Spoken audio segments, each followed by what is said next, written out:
Qorli kunimiz. Havo juda ham yaxshi to'g'ridan ham, ammo biroz sovuqroq.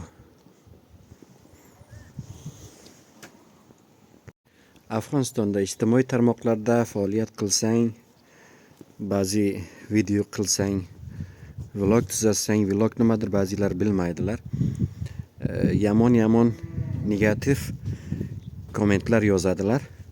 Shunday xuddi O'zbekistonda ham ba'zi insonlar bor ekan. Men ba'zi videolar chiqarganimda, ma'lumotiy bir video bo'lsa, vlog qilganimda ba'zilar achchiq kelib menga so'kadilar.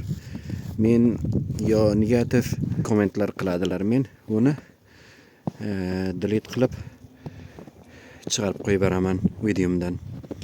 Nega insonlarga boyat yomon gap aytilsa, birta yomon gap aytsa ham yaxshilik bilan javob berishlik yaxshi bo'ladi. Yaxshilikka yaxshilik har kishining ishidir. Yaxshilikka yomonlik har kishining ishidir deydi. Har deb eshakka aytiladi.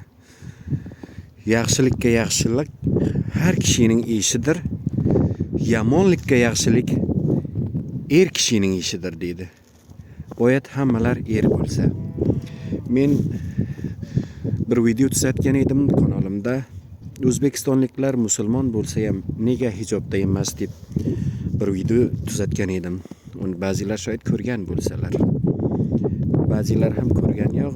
Mening kanalim juda ko'p vaqtdan keyin yana faoliyatga boshlatildi. O'sha uchun meni kanalim o'lgan va toza ko'rilmaydi.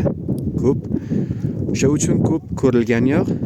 O'shanga ba'zilar ko'rganlar yomon, negativ komment berganlar ham bor.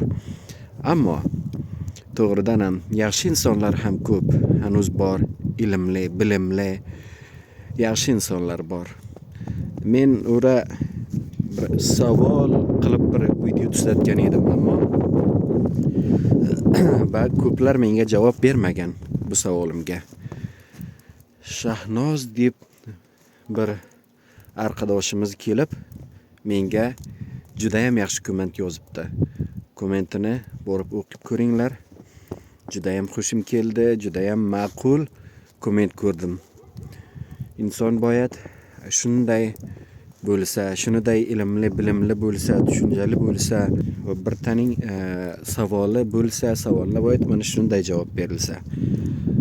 Bu şekilde emaski so'kilsa yo negativ kommentlar berilsa. Hozir sovuqda o'ltiribman.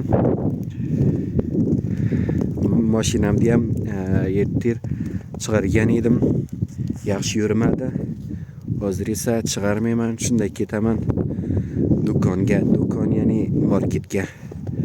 Va davoxonaga sizlar nima deysizlar, uni ham bilmayman. Davoxonaga ham boraman, sharbat olib qaytaman. Chaqaloqlar yo'tallab yotibdilar. Sog' bo'ling.